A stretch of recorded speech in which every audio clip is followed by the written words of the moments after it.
আসসালামু আলাইকুম। কেমন আছেন সবাই? আশা করি ভালো আছেন। ডাউনলোড স্পিড বাড়াতে ইন্টারনেট ডাউনলোড ম্যানেজার আইডিএম এর থেকে ভালো কিছু আছে কি? নেই।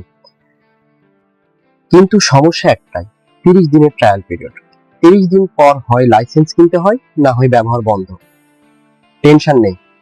আজ আমি আপনাদের দেখাবো কিভাবে ক্র্যাক বা পাইরেটেড সফটওয়্যার ব্যবহার না করে শুধুমাত্র একটি ট্রায়াল রিসেট স্ক্রিপ্ট অথবা অ্যাপ ব্যবহার করে আপনার আইডিএম কে লাইফ টাইমের জন্য ফ্রি রাখতে পারবেন। এটি 100% নিরাপদ এবং কার্যকর।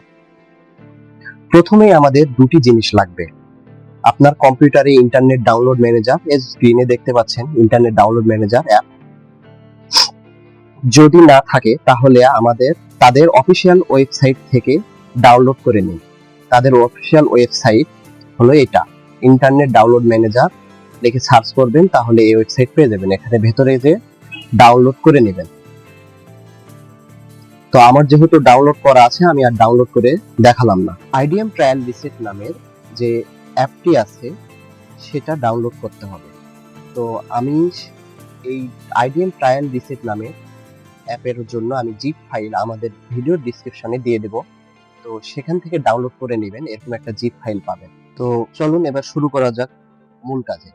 প্রথমেই ফাইলটি এক্সট্রাক্ট করতে হবে। ডেসক্রিপশন থেকে ডাউনলোড করা জিপ ফাইলটি রাইট ক্লিক করে এক্সট্রাক্ট করে নেবেন, ঠিক এইভাবে।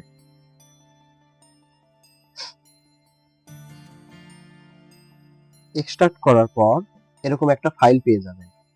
তো ফাইলের ভিতরে প্রবেশ করবেন, করার পর দেখতে পাবেন আইডিএম ট্রায়াল রিসেট অ্যাপ।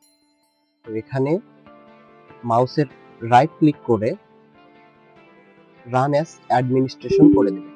দেওয়ার পর এসে ক্লিক করবেন। এসে ক্লিক করলে আপনি দেখতে পাবেন সিম্পল একটা পপআপ উইন্ডো। এই উইন্ডোতেই সব কাজ। এখানে দেখতে পাচ্ছেন প্রথমে ট্রায়াল রিসেট লেখা আছে, তারপরে রেজিস্টার, তারপরে হেল্প। তো আমাদের এই রেজিস্টার আর হেল্প দিয়ে কোনো কাজ নেই, আমরা শুধু এই ট্রায়াল রিসেট দিয়ে কাজ করব। প্রথমে আমরা অটোমেটিক্যালি এখানে ক্লিক করে দেব। ক্লিক করে দেওয়ার পর কিছুক্ষণ লোড নেবে, আমারটাই আগে করা আছে যার কারণে এখানে ক্লিক হয়ে আছে। তারপর আমরা করব কি, রিসেট দা আইডিএম ট্রায়াল নাও, এখানে ক্লিক করার পর কিছুক্ষণ অপেক্ষা করবেন। এই যে দেখতে পাচ্ছেন এখানে ইউ হ্যাভ 30 ডে ট্রায়াল নাও। এখন আপনি 30 দিনের জন্য আবার ট্রায়াল পেয়ে গেলেন। প্রথমবার ইন্টারনেট ডাউনলোড ম্যানেজার ডাউনলোড করলে 30 দিনের জন্য ট্রায়াল এমনিতে পাবেন, কিন্তু তারপরে 30 দিন যখন হয়ে যাবে তখন আপনাকে কিনতে হবে, না হয় আপনাকে আবার নতুন করে ট্রায়াল রিসিট দিতে হবে। তো সেই জন্য এই ট্রায়াল রিসিট অ্যাপ আপনি আজ থেকে 30 দিন বা তার আগে ব্যবহার করবেন। যখন দেখবেন যে আপনার সময় হয়ে এসেছে আর ইন্টারনেট ডাউনলোড ম্যানেজার ব্যবহার করতে পারবেন না, তখন এই ট্রায়াল নাও অ্যাপটা, আইডিএম ট্রায়াল অ্যাপ, এটা ইউজ করে রিসেট আইডিএম করে দিবেন, তাহলে আবার 30 দিনের জন্য পেয়ে যাবেন। এইভাবে ইচ্ছা করলে আপনি লাইফ টাইমের জন্য ইউজ করতে পারবেন। তো আমার আজকের এই ভিডিওটি আপনাদের যদি ভালো লাগে থাকে, সেক্ষেত্রে আমার এই ইউটিউব চ্যানেলটিকে সাবস্ক্রাইব করে দিবেন এবং বেল আইকনে ক্লিক করে পাশে থাকবেন। আসসালামু আলাইকুম।